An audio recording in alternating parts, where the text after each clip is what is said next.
If you can become all four characters in the financial play, then you will absolutely create a cash confident business, and you're going to create a very stable, certain, peaceful, stress-free way of life financially. And when you need ready access to money, it'll be on demand and on your terms. The human condition of instant gratification. Everybody has experienced that at some point in their lives, right? We deal with instant food, instant coffee. You could order packages from one of the largest e-commerce retailers on the planet and have it delivered to your door the same day that you ordered it. So people are very accustomed to this. But when you're thinking about building a cash confident business, if you're actually wanting to go into business, that's one thing. But if you want to go into the banking business, which is a business that everybody should be in, you should be in two businesses. The business that you're in, you earn a living in that business, and you should be in the banking business. One of those two businesses is going to be far more profitable. I want you to think about Sam Walton. So Sam Walton was the founder, the late founder of Walmart. When Sam Walton opened up the very first Walmart in 1962, he didn't get out of bed one morning and say, wow, I want to start a business this morning and I want it to be producing billions of dollars in revenue by next Friday. That wasn't his approach. He began with his why. He began with wanting to have a deep understanding of what the customers he wanted to have truly valued. That's where his journey began. In 5 years after opening, he had 24 locations in one state, and they had reached 12 million in annual revenue. If you fast forward to today, the results speak for themselves. So he wasn't in a mode of instant gratification. He was in a mode of consistently developing a deeper understanding of what exactly it is the customers that he wanted to have and the customers that he did have truly valued. And then he delivered that over and over and over and over and over again. 11,500 locations, 28 different countries, about 72 different banners that the Walmart enterprise operates under, and just shy of $612 billion in annual revenue. But it all began with a very powerful why. So when you're thinking about getting into business, that's where it should begin for you. Whether it's an actual business where you want to provide value for paying customers or paying clients for goods and services, or it's the banking business that you want to create for yourself, your family. It is a business. That's what I want to get across to everybody. Everybody knows who this guy is. Jeff Bezos started Amazon in July 5th, 1994. Didn't wake up that morning and say, wow, I want a business that's going to produce billions of dollars in revenue by next Friday. He began with a why. I'm going to solve a problem for the consumer that the consumer doesn't even know they have. How long did it take for Amazon to become profitable? 7 years after opening. Stockholders of Amazon got to the point where they wanted Jeff Bezos to be publicly executed because they were thoroughly convinced that this business was never going to be profitable. And the shareholders that stuck with him are doing extremely well financially today, because today Amazon's producing $511 billion in annual revenue. And look how long it took for the business to grow to that level. And so when you're thinking about starting your family banking business and you want to implement this process of becoming your own banker, the infinite banking concept, I want you to remember Sam Walton and Jeff Bezos. I want you to remember their journey, because the human condition is instant gratification. I want to skip over all of the time, the effort, the study, the work that's required to go from opening the business on day one to having a very durable, profitable business. Don't make that mistake. And there's so many people out there in the marketplace who are sensationalizing the infinite banking concept. And I'm here to tell you that it is ridiculously simple and it does not need to be sensationalized. But your behavior as a policy owner is going to be far more critical than the behavior of the insurance company. Before we can start jumping into the solution of building a cash confident business, you need to have a deep understanding of the problem. Otherwise, the solution just won't matter to you. Remember, both of these founders started with a why. Why am I doing this? What is going to drive me in terms of purpose and intention? And they didn't need to be rich to do it. Jeff Bezos was not rich when he began Amazon. He had to borrow money from his parents. Sam Walton was not wealthy when he started Walmart. And so if you think about this from the vantage point of becoming your own banker, when I first started my journey with the process, I'm going into my 16th year. My very first policy was $1,400 a month. I wasn't rich. I was very rich in terms of being blessed with family, great friends, but I wasn't rich in the sense of money rich. And fast forward to today, we have 67 policies in our family banking system. My premiums are going to be in excess of 600,000 this year. And we've built a family banking system where we no longer have to rely on a conventional bank for anything other than the convenience of debit. And so this wasn't about getting rich quick. It was about getting rich certain. There's a big difference, but I didn't skip over the time and the energy and the work and the study required to build a family banking system that's durable. And that's what we coach our clients to do. People who want instant gratification, we're just not well suited to work with because it's just simply not possible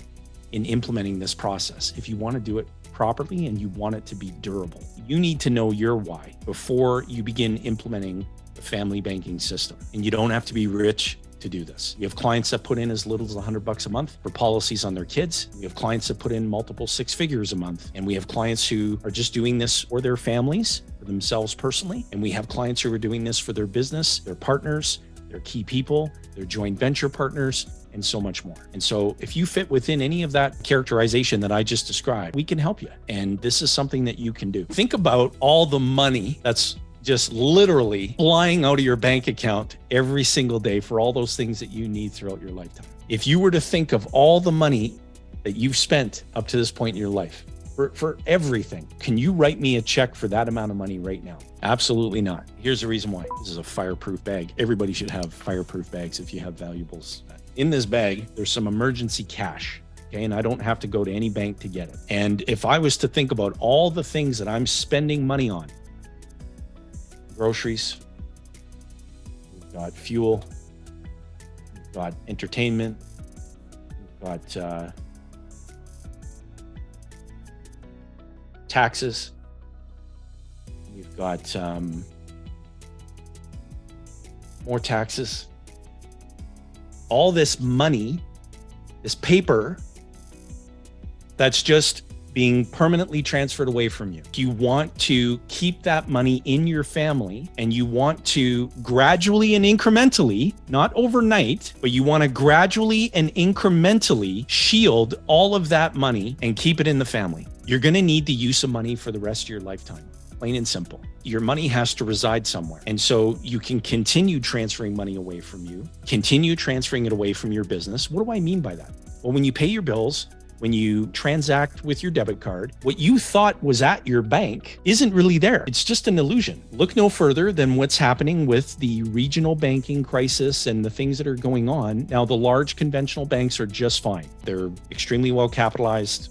They're just fine. But the point that I'm trying to make is that if you recognize that there's a place where you can store your money, and from that place, you get to control how you finance everything that you need in your lifetime, and you're going to keep the tax collector away from it. If you think that that's going to be achieved overnight, it can't be, because you didn't get to the situation you're in financially right now overnight. This is going to take time. And believe me, when you're connected with any one of my teammates, they're the very best at this, hands down. And I say that coming from a very biased point of view because I have such deep admiration and respect for all of my teammates. And I've seen them in action, and they're really good at what they do. These are the things that you need to have a deep understanding of. You can shield money from decimating taxation. You can shield money from unnecessary risk. You can shield your money from any banking crisis. It's just a fact. Regardless of what's happening in the economy or what's happening with inflation or what's happening with interest rates, etc., the process of banking is going to continue to go on no matter what. The question is, who is the banker in your life? Who is controlling that function as it relates to your needs? Because if you already have a business, then you've got an opportunity here. And if you're thinking of starting one, you've got an opportunity here. We're going to put you in a position of total and absolute control. And so if you think about how you finance the things in your life right now, you either pay cash for them, you either lease them, or you finance them. That covers about 99.999% of the Canadian public. But each one of these methods of purchasing things in your life involves a permanent transfer of money away from you. Think about it. When you pay cash for something, you build up that money inside of your bank account. You and I both know that your bank is not letting that money sit still. And then when you buy the thing that you wanted, you permanently transferred all that money away from you. You can't earn interest on it again. You can't spend it again, can't use it again, not only for you, but for every future generation that comes after you. That's called lost opportunity cost. And I've heard a lot of people use those words, but I've seen very few people who actually reckon with it. There are no exceptions to lost opportunity cost. You're either paying interest to someone else to access their pile of money, or you're permanently giving up the interest that your money could have otherwise earned because you're paying cash for things. When you lease something, that's a no purchase payment plan. You just keep making payments, and every payment is someone else's passive income. And so when you hear from accountants who are wonderful people, who think in terms of the tax code, and they say, wow, there's a lot of tax advantages to leasing, especially if you're a business owner. That's absolutely true. That's legitimate advice. But was the person who purchased the thing that you're leasing stupid? Because what they value is the stream of payments. And then when you finance something, think about it from this vantage point. You have to access someone else's money. So you've got to go through lengthy, nosy credit applications. You have to provide personal guarantees. You have to go through credit checks. You got to verify income. Then if you qualify to be a borrower, guess who sets the repayment schedule? The lender. The lender dictates how that money is expected to be repaid and what the terms are. And so when you look at it from that perspective, what you're dealing with is you're dealing with characters in a play, you're dealing with a process called banking, and you're dealing with an absence of control. And when people do not have control, that manifests itself in either fear or anger. And all of you have experienced some interaction with a banker at some point in your lifetime where you've either been in a position of fear or anger. We practice the process of becoming your own banker, so we don't purchase things the way that you do. We store money inside of an entity, dividend paying, participating whole life insurance, ideally with a mutual company, meaning there's no stockholders. Participating policy owners own the company. We store money there, and from that place, we control how we finance all the things that we need throughout the course of our lifetime. And we recapture the money, so the money that was being transferred away is money that's flowing back. It's money that's coming back to the family. And I haven't met a single family yet who has said, wow, we really feel disadvantaged that we have more money coming back to us. We'd rather go back to the old way of doing things. So this is the new way. So when you think of all these things that you would otherwise pay cash for, lease, or finance, you're simply going to change the process of how you go about purchasing these things. Super important to understand who the characters in the play are. You've got the depositor, which all of you are. You are all depositing money onto the books of someone else's bank. All of your employers are also depositors, because your paychecks are automatically deposited onto the books of someone else's bank. Then you've got the borrower. The borrower is the most important character in the financial play. Without the borrower, nothing happens. Capital doesn't move. And all of you are borrowers. All experience that. Then you've got the banker. The banker is the individual who sets the terms and how people can gain access to the money, and what the repayment schedule is going to look like, what the interest rate's going to be, what the qualification criteria is going to be. And then you've got the bank owner. The bank owner is the character in the play that makes the most money, understandably so. If you can become all four characters in the financial play, then you will absolutely create a cash confident business, and you're going to create a very stable, certain, peaceful, stress-free way of life financially. And when you need ready access to money, it'll be on demand and on your terms. And then Nelson, God rest his soul, he developed the 5 golden rules. And I want to share these rules with all of you because they're so critical for you to have success with this process of becoming your own banker. The first golden rule is to think long range. And what Nelson meant by that is he meant that you should be thinking 3 generations past your own. You're going to need the use of money for the rest of your lifetime. The next generation is going to need the use of money for the rest of their lifetime, and the generation after that, and so on. You want to create a cascading effect where you're creating a system of policies through the family banking system. The second golden rule is don't be afraid to capitalize, meaning don't be afraid to pay premium and don't be afraid to repay your policy loans. Your money has to reside somewhere. And believe me, 16 years into my journey, I believe there is no better place to have it reside than here. The third golden rule is don't steal the peas. The fourth golden rule is don't do business with banks. Your money must reside somewhere. It should reside inside of dividend-paying, participating whole life insurance contracts, ideally with a mutual life company that you co-own. And then 5 is to rethink your thinking. One of the fundamental truths is that most people would rather die than think. It's all about understanding that if the conventional banks, I'm not talking about the banks that are in trouble. I'm talking about the banks that are extremely well capitalized. If they are purchasing dividend-paying participating whole life insurance contracts by the truckload, I'm talking about billions of dollars in premium, and they're not putting any of the depositors' money into mutual funds, what does that tell you? Because I'm here to share with you that the top 1% understand this and they do this. And I'm really sick and tired of just addressing the top 1%. I want to lift other people up so that they can create a peaceful, stress-free way of life financially, regardless of where they're starting from. When we get the frequently asked question, why isn't everybody doing this? The primary reason is that your dealings financially are with the very institutions that don't want you to know about this. Stop and think about that. I haven't met any ultra high net worth person that has ever asked me to work with them, who has ever asked me about RRSPs, mutual funds, or any of those types of financial products. Not one has ever asked me that. They all ask me, how much capital can I put into dividend paying participating whole life insurance contracts? Because they understand that these contracts cannot go backward. The cash value that piles up on a daily basis is contractually guaranteed. The cash value that piles up on a daily basis attracts nobody from the tax collector's office. That buildup is shielded from tax. They get to participate in the divisible profits generated by the insurance company because they co-own the insurance company. And those dividends attract no tax. There's a contractually guaranteed ever-increasing death benefit that will be paid exactly when it's needed the most. And that's my definition of the best investment, one that pays the most when it's needed the most. And the death benefit proceeds attract no tax. For all of our business owners out there, or for anybody who's very active in real estate, or for anybody who's really active in generating passive income, the policies are exempt from the passive investment income tax rules. A dividend-paying participating whole life policy is the greatest exemption that exists in our tax code today.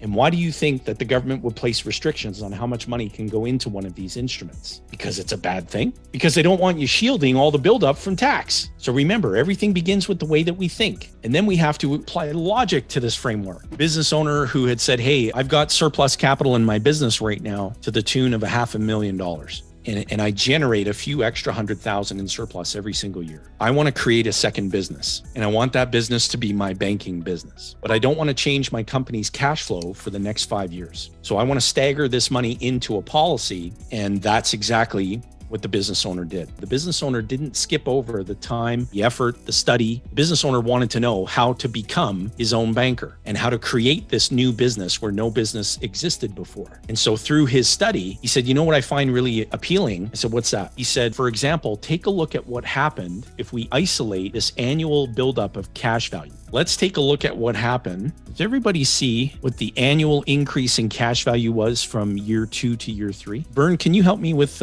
some math here and tell me what that number is? That answer is 108,349. Is that more than 100,000? It is more than 100,000.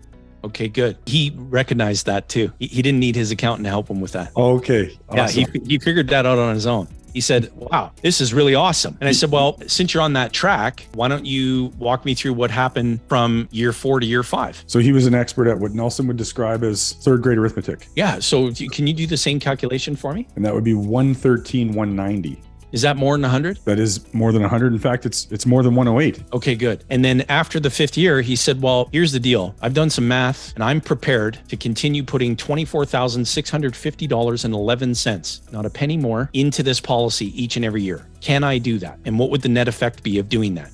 So, well, why don't we just do it? The net effect is you're going to have more capital than you put in. Are you okay with that? If you don't want that, then I can book you an appointment with your psychiatrist. But if you're okay with it, let's see what the effect of that is. So Vern, so how much money did he say he would put in, not a penny more, in year 6? $24,650.11. What was the increase in cash value from year 6 to year 7? We have $51,538. Is that more than 24? A lot more than 24. So after that occurred, I asked him, which number do you like, the larger number or the smaller one? I don't know what he said, but I certainly like the larger one. He said, I really like the larger one. And I said, well, okay, well, why don't you keep putting that into the policy? Because remember, everything begins with the way that we think. So just help me again with some thinking. If you're going to put $24,650 into the policy and 11 cents and not a penny more, and the annual increase in cash value is going to be more than 50,000, logically, would you ever stop flowing 24,650 and 11 cents through that entity that you own? If I ever stop, Jayson, I want you to drive down to Calgary and just slap me right in the face.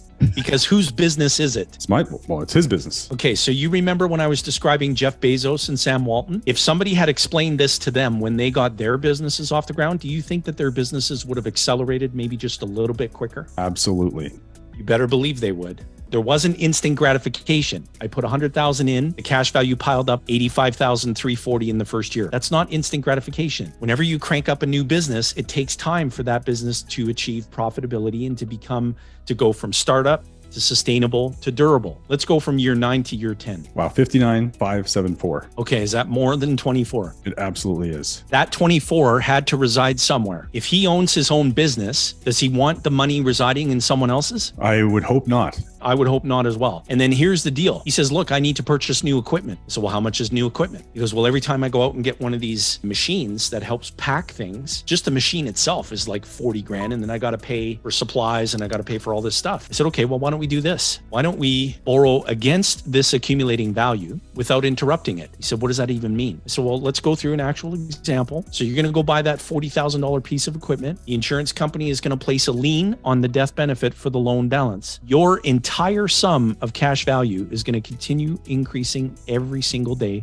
without interruption. It cannot go backward. And I said, you like neutral, don't you? He's like, you mean like neutral, like the gear in my car? I said, no, like when you neutralize cost as a business owner. I said, well, how much premium did you put in at year 4 in total? Total would be 400,000. What's the total cash value? 402. Did he neutralize the policy, the expense associated with the policy? Absolutely. Okay. Do you think he's upset or happy with that? I would assert that he's happy. You know what we're doing every single year, every single day is we are adding more tax-free surplus to his business, his banking business. And then God forbid when that day comes, and it will come when he passes away, there's going to be a massive windfall that is also tax-free that's going to show up exactly when it's needed the most. Is there anything stupid about him storing the money inside of an entity that he owns and controls? Well, it's got to go somewhere. It may as well go somewhere that you own and you control. And that business owner had already piled up that money on the books of someone else's bank. We're going to do a crash course on logic. Knowing that you can store money inside of an entity where you get contractually guaranteed daily growth that cannot go backward. Is that something that you want? Knowing that you can get no taxation on the daily buildup of cash value. Knowing that there's no taxation on the dividends, which cannot be repossessed or lose value, ever. No taxation on the death benefit proceeds. Exempt from the passive investment income tax rules. A tax-free addition to your corporate surplus if you're a business owner. Ready access to capital on demand on your terms without reducing the asset's value. So here's my logic-based question. We know that our money has to reside somewhere. If we can store it inside of an entity where we get all of these attributes that I just described to you, here's a question from Captain Obvious. How much money do you not want residing there?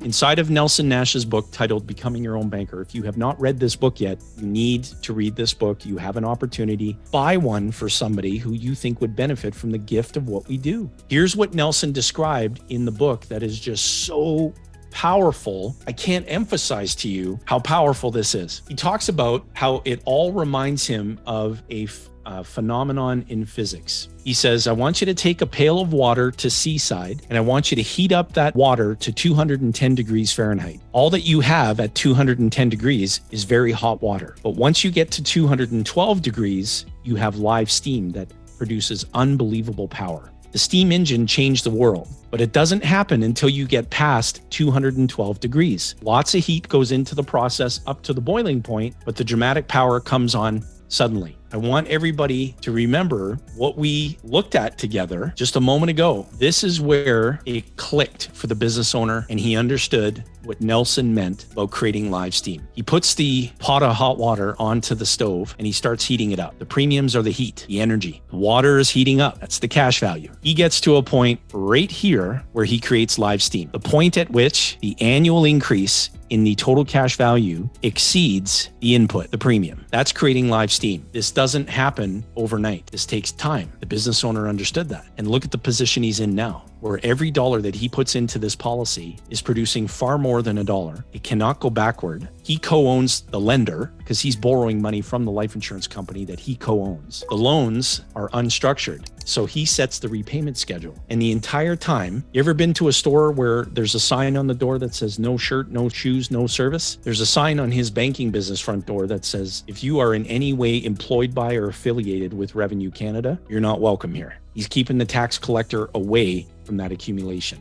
He's keeping the tax collector away from those dividends. He's keeping the tax collector away from his warehouse of wealth. That's what I wanted to share with everybody. So Ascendant Financial, we serve Canadians, and in US, we have our company by the name LifeViva serving Americans. So we are today a North American company serving North America. And that's just a glimpse of our team at Ascendant Financial. In the bottom left-hand side, imagine that's you. So you think, we all think. And when we think, we imagine. When we start imagining, we have ideas, and then we start to strategize on the implementation of these ideas. And we implement those ideas by taking action. Action creates some sort of outcome.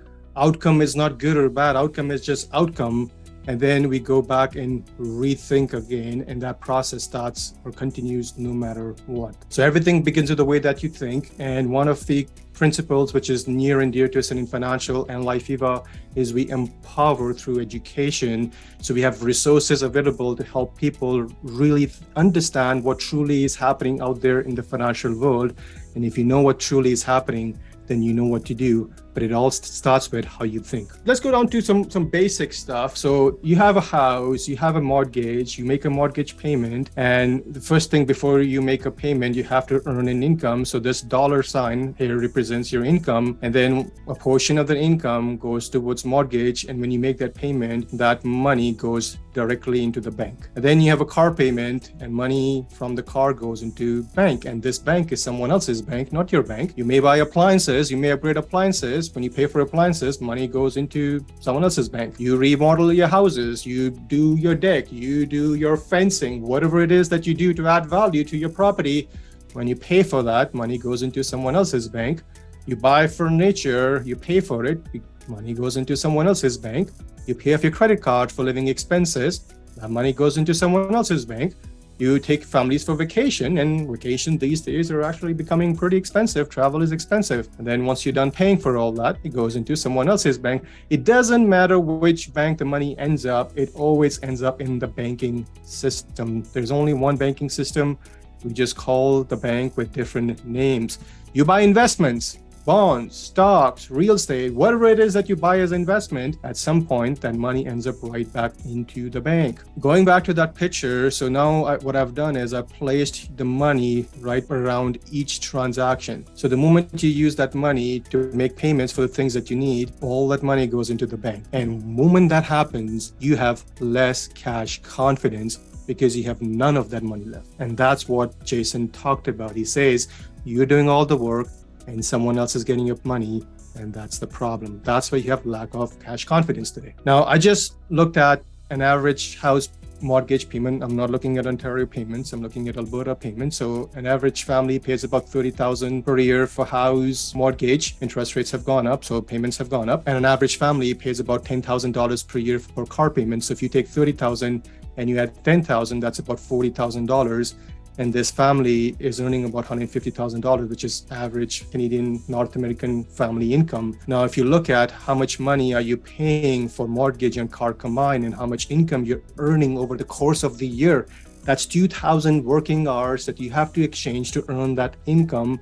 But out of that, 40,000 is just going on payments. So technically, 30% of the time that you actually work every year, you're working for someone else's bank. That is truly what's happening. If you see that and you don't feel like this person today, I bet after watching that slide, you definitely are going to be lost in terms of, wow, I didn't even realize that that was truly happening. Again, if you don't know what's happening, you don't know what to do. We want to share what truly is happening out in the marketplace so that you can intelligently make a clear decision on what's next for you. And once that happened, once the money leaves your family for the things that you need, this is what happens to your cash confidence. It gets shattered. Your actions today is creating cash confidence for someone else, AKA that someone else is the bank. You're doing all the work, someone else is getting all your money. So in the middle, you're you, that's you right there. And then you have a mortgage payment, and I covered some, but now I'm going to go into more details. Car payment, lines of credit, credit cards, appliances, house remodel, furniture, vacation, clothes, property taxes, boat payments, healthcare, investments, medication, religious and charitable causes, chiro, physio. What's happening to all that money? When you have less of that money because you have to use money to buy those goods and services, if you continue to do the way you are, does that add to your cash confidence or does it reduce your cash confidence? You're doing all the work to earn money, but everyone else is getting your money. And if you feel like that today, I can understand your pain because I have been there myself. But again, it's not your fault. It's not your fault because you didn't know anything else. But today, as you're educating yourself, today is when you are actually realizing what truly is happening. Now, what can we do about it? If that's the question that's coming up for you, well, then we can certainly help. But before I dive into what we can do about it, I just want to share this quote. It really helped me rethink my thinking. The quote is, having the right answer is smart, but having the right question is genius. It's just that sometimes we don't have the right questions and hence we don't get the right answer to the solution, and hence rethinking or thinking about the questions to us so that you can truly understand what the problem is such an important thing. And here's what you have to do. You just have to have the money coming back to you. That's the solution. That's literally what's going to solve the cash confidence problem that you have today. And if you do that, then yeah, you're going to feel a little excited about it and you're going to feel a little cash confident. Now, money has to flow to meet your need to purchase the goods and services, investments, etc. When money flows, some sort of banking function has to be used to flow money. Nothing happens to the exchange of money without the function called banking. So banking is necessary, or if I may add, function of banking is necessary, but banks are not. And if you want to have cash confidence, what you have to focus on is how do you control that function called banking in your life? And here's what you have to do. You have to start your banking business. That's the solution. There's no other solution. You got to get into the business. If you have to create a bank like the one that you already know, well, then here's the steps that you have to take. You already are working with some sort of a bank today. It doesn't matter what that bank is. But if you have to create that kind of bank, then here's the steps that you have to follow. First things first is you got to study the business. Now, I got Nelson's book open in front of me right here. And I'm on page 19. I'm going to read something from Nelson's book. And the topic is creating a bank like the one that you already know about. So step one is you study the business. So you must first study the business so that you have a firm grip on what it is all about and feel that we can run a success in the business. Without this confidence, you're fighting a lost cause because it's a jungle out there. Step number two, to create the bank that you're already familiar with, you must get capital. And Nelson says, next, you must get some capital, money, and it had better be in the order of millions of dollars. This money must sit in some other bank in a very liquid form. It is earning a very low interest rate. That's step two. Step number three is you gotta get a bank charter. Then you go to the banking commissioner's office and apply for bank charter. Bear in mind that commissioners don't hand out charters all the time. The chance of you getting one at this point is probably less than 100 to 1. There are a lot of other folks that would like to be bankers. You must wait for your turn. And then let's just say you get the bank charter, all that happens, and then you have to buy an expensive building, real estate, which you can call your head office. And then after that, you have to start doing marketing. You have to start inducing people to make deposits in your bank because the bank cannot make loans without deposit. But here's the thing. Let's just say you go through all those steps and now it's time to get people to deposit. Here's a question for you. Why would someone trust your new bank when they already have a relationship with someone else's bank? Why would they give you the deposits? And if you can't get deposits, then you cannot run a bank. And all this up until this point, that's going to take a lot of time and a lot of capital to create a bank just the way you already know it. Well, then the question is, what's the alternate? Well, how about what we're going to talk about today is we're going to talk about creating your own banking system, which is your own banking business through a dividend-paying whole life insurance. Now, before we dive into understanding how we can use a participating dividend-paying whole life policy to start your banking business so that you can start controlling the banking function in your life so that you can have the cash flow coming towards you so that you can have that cash confidence, we have to first understand the word cogeneration. And you may have heard about cogeneration, but let's go back and revisit cogeneration. On the left-hand side, this is a boiler. Underneath the boiler, let's just say there's this fuel and natural gas that's burning, and then there's water going into the boiler. So once the water hits this team, as Jayson mentioned, it takes time to get to the steam. Then steam goes into the turbines, and turbines create or run the generator, and generator creates electricity. So this business is creating electricity for consuming it. So they have to run their own business. So they need electricity.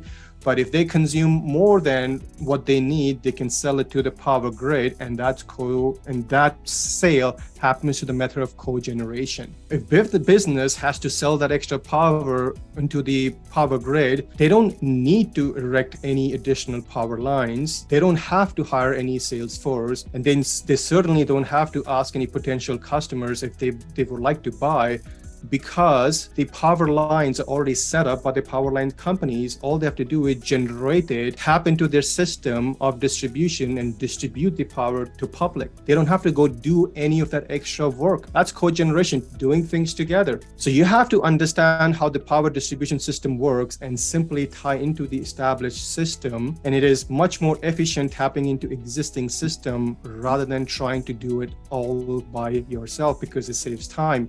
It saves capital. It reduces the time frame in getting things done. Creating your own banking system to the use of participating whole life policy is just like cogeneration. Why? Because life insurance companies have everything already set up that you need to implement the banking function in your life. All you got to do is just tap into their resources, their systems. They already have the building. They already have the team members to do all the administrative work for you. They already have all the tech support. They have the distribution channels set up, agencies, advisors to go distribute the products and make profit. That's already set up by the insurance company. All you have to do is understand what is going on in such an insurance plan and tap into the system to start controlling the banking function. But the tool that you have to tap into the insurance company, the tool that you use is called participating dividend-paying whole life insurance, because this is the tool that allows you to truly participate as cogeneration and also implement the process of becoming your own banker. And when you buy a participating dividend-paying whole life policy, you're not just buying a contract, you are buying a co-ownership in the life insurance company, which is a business.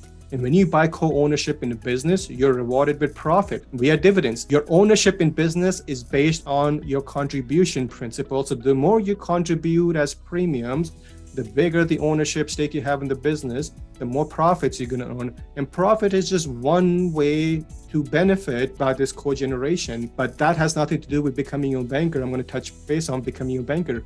Earning profit using the system is just one way, the dividend profit that I'm referring to. But I'm going to also talk about how the tool can be used to finance the things in addition to this. Life insurance companies have been in existence in North America over 100 plus years. Some insurance companies go beyond 200 years in North America. Now, here's some of the products that insurance companies sell. So term life insurance, participating whole life policy, universal life insurance, group benefit program, savings and retirement program, critical illness, disability insurance, and long-term care.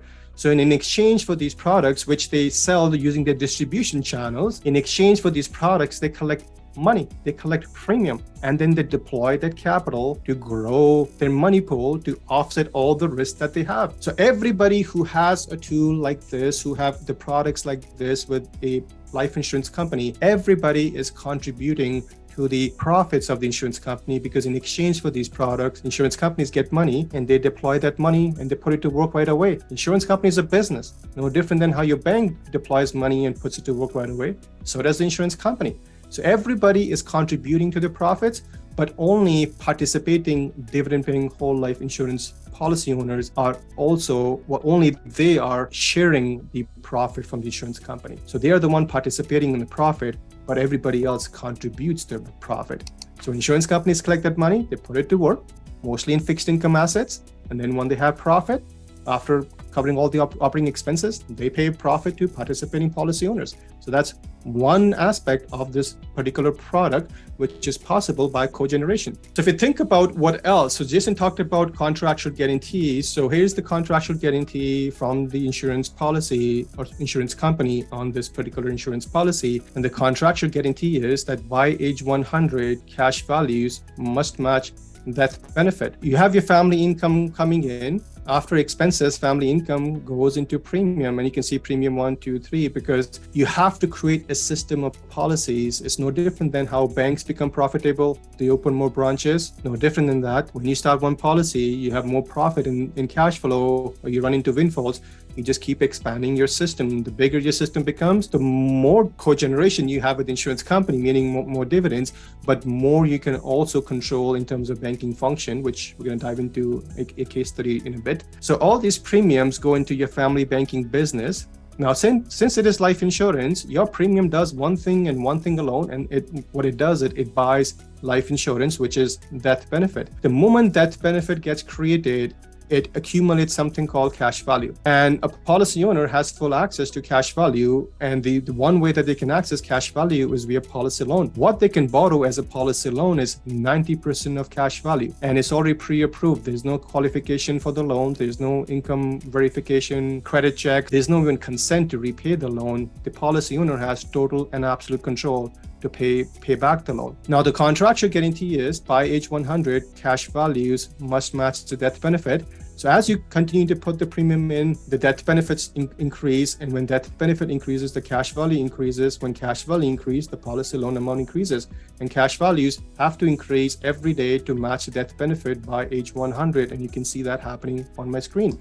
So let's look at a personal family bank. So this is an example of car financing. The car was purchased in October 2019. The price tag was $35,000. That's what was required to buy the car. The policy with the family banking business was started in March 2017 because this particular family was looking ahead to 2019, and they said, well, we're going to need car by 2019. It's going to cost us $35,000. Okay, how much should I put into the system today to make sure I'm not just able to buy the car in 2019, but every 7 years thereafter? Because their objective is to buy cars every 7 years and have the money flowing towards them on those financing so that they can have cash confidence going forward for the other things that they can deploy capital for. Premium that they chose was $20,000 per year. Now that's what they wanted to get done because they were aggressive in capitalizing the policy. Back in 2017, just the first year when they had started the policy, the daily cash value growth was $12 per day. Again, how do we know what the daily cash value growth is? We look at the numbers today, we look at the values next day, the difference is the daily growth. So cash values are growing every day to match the death benefit by age 100. So daily cash value growth was $12. The starting death benefit was $680,000. So cash value is growing to match that death benefit by age 100. So every day they wake up, the cash values increase. And fast forward to 2019, October 2019, when they wanted to buy that car, they had about $48,635 in cash value. The daily cash value growth now in 2019 was $20 per day. So it started at $12 just in the first year, and then it became $20. The death benefit had increased to $750,000, and that's how policies are designed. Every year the death benefit increases, which by virtue accelerates and pulls the cash value growth because the cash value has to match the death benefit by age 100. So every day cash values increase. And because we increase the death benefit every year, it pulls the cash value alongside. Now, the capital required to buy the car was $35,000. Cash value was $48,635. Again, the policy loan is a way to access money. It's one of the ways to access money, which is 90% of the cash value. And the policy was growing in value every day by $20. So they had two ways to access money. One is they could call the insurance company and say, hey, I need $35,000 to buy the car. And they can literally withdraw $35,000 from the cash value to go buy the car. Insurance company will do that with some calculation in the back end. But if they use their own money to buy the car, then this $20 per day growth will be interrupted. No different than if you withdraw money from a bank checking account to go buy the car, your account balance goes down. Same thing will happen here. The other way to access money was via policy loan, which is $43,777. They have more than enough money in the policy as a loan to go buy the car, which is $35,000. And policy loan is 90% of cash value. So if they access money as a policy loan, what insurance company would do is they'll use their cash value as collateral for the loan, meaning $43,777 or the $35,000, Well, that's the amount of money that they need to buy the car. So if they access $35,000 as a loan, 48 collateral for that loan is going to be the cash value, which is at $48,635, meaning they cannot re-access $35,000 of the $48,635 until they repay the loan. But all the cash values will increase every day by $20. That was just back in 2019. As of today, the daily cash value growth is much higher because the death benefit has gone up.